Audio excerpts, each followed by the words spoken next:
Hello, and thanks for watching. If you're a beginning or an intermediate ukulele player and you're looking for a way to take your playing to the next level, you'll probably want to learn some movable chord forms. These are particularly helpful if you already know the open chord forms, and if you're having problems, say, learning a song that you've heard on radio or someone else play, or if you go to a jam session where players may be playing in an unfamiliar key. Now, there's many ways to visualize and learn the open and movable chords. What I'm going to show you today is a method that works best for me. Now, I'm basically self-taught, so if you have difficulty with this method, by all means, go find another one on the internet or on YouTube, or feel free to drop me a line on how can I improve this lesson for you on the next time. I'd like to take just a moment to explain the chord notation that I'll be using in these videos. First, you'll see that the chord diagram has a series of colored dots. The colored dots indicate which finger I'm using to finger the notes in the chord.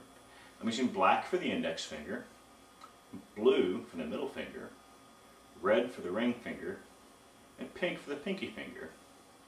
Now within the dot for each note, you'll see that I have a number or a letter. This is used to indicate if it's the root, the third, or the fifth of the particular chord that I'm playing.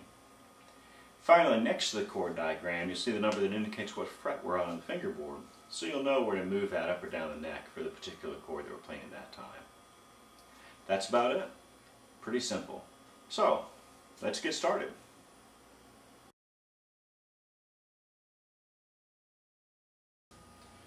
The A chord form is called the A chord form because it's generally patterned after the open A chord. If you play an open A chord like this,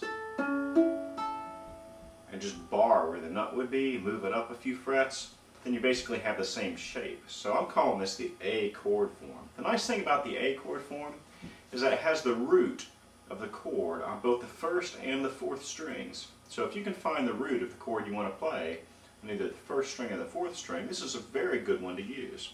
And it's pretty easy to do as well. Now the picture that I'm showing here shows the fingering with the index finger only on the high two strings, which I think we would call the first and the second string. I actually like to bar that all the way across. I just find it be a little easier to finger that and move it around the neck.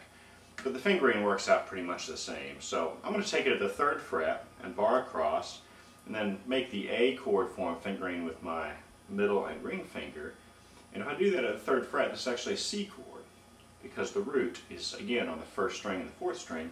So you'll see the root right here, which is the note C, and so we'll just bar across there, and this is the C chord. And you can hear it's still a C chord, but just a little bit different voicing than if you finger an open C like this. Here's the open C, and here's the barred C. And that's using the A chord form. The nice thing is you can move this up and down the neck. Now if you want to play a B, just drop it down a fret. The B flat down one more fret, and the A, hey, we're right there. It's the A chord form. I'm going to play a D chord. Just put it where the root is of the chord is on the D note on either the first or the fourth strings, and get a D chord. Some of you may have learned the D chord like this. So there you go. That's the first major chord form we'll learn today.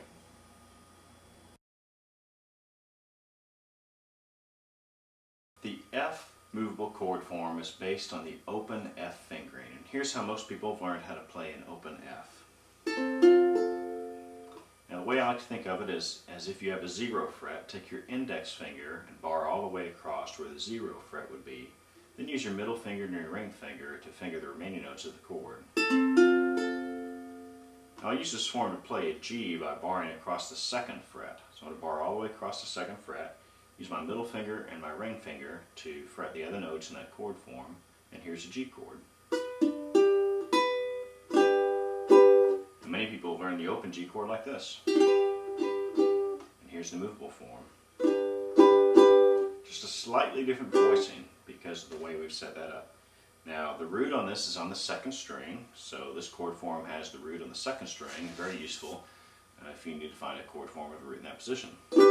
Here's an A. If you want to play an A, bar across the fourth fret. And here's the open A. And remember, the root of this chord is on the second string. Here's the G. Here's the A.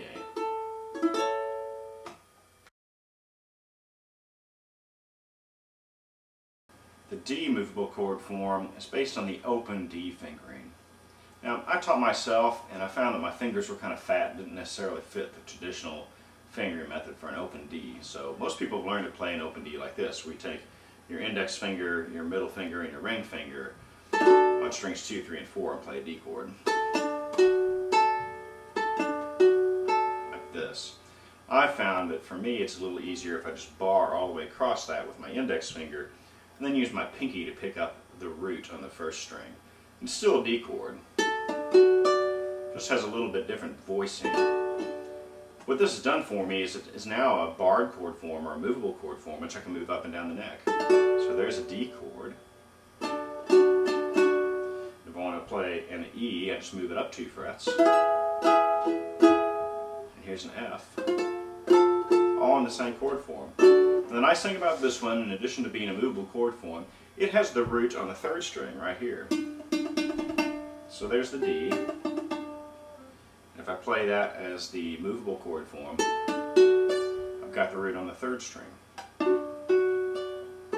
So when you combine this with the the movable F chord form and the movable A chord form, and what you'll find is you now have chord forms with roots on all of the strings. So as long as you can find the root for the chord you're playing on your fingerboard, you'll have a chord form that fits that.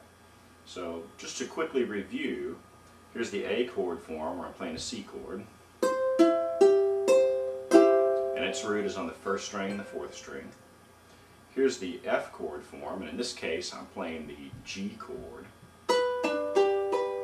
And the root here is on the 2nd string. Here's the D chord form, and I'm playing a D chord on this one. And the root there is on the 3rd string. So as long as you can find those, you can move them all around.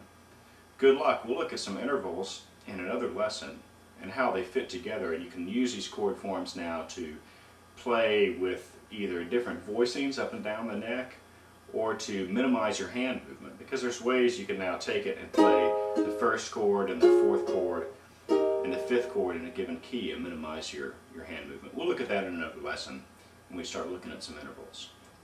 And once you've learned these chord forms, what I like to do is to find a song that I know or enjoy that has 3 or 4 chords and just play along with it. And I might have been used to playing that with the open chord forms and playing them all open, and I like to try now the closed or the movable chord forms that I've taught and play them with that and try to just play the same song and same chords and different voicings.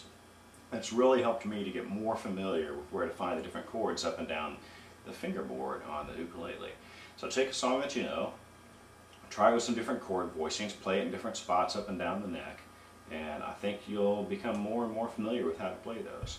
So I hope it helps you, and if I can teach anything else in a lesson, feel free to drop me a line. Thanks a lot.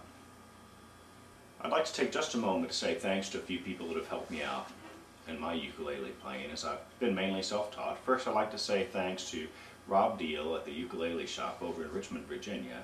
He's not too far away from where I live, and he let me pick out this very beautiful Kala tenor ukulele that I've been playing. Very happy with. He also operates on eBay as Ukulele for You. If you're interested, I would highly recommend him for a ukulele, for your next ukulele purchase. I'd also like to say thanks to some people on the internet that I've never met but have been great inspiration for me in learning. People like Dominator, who have made some fantastic ukulele tabs for intermediate and advanced players from what I would consider, but very great tablature for ukulele.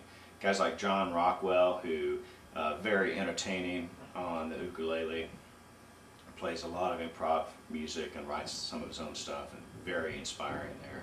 And guys like Chris Nipper from Ukeland, and the guys out at Ukulele Underground as well. I think they're doing great jobs, and thanks to all of you out there that are playing and sharing your work on the internet, because it helps us all improve. And that's about it. So I'm Captain of Uke, signing out.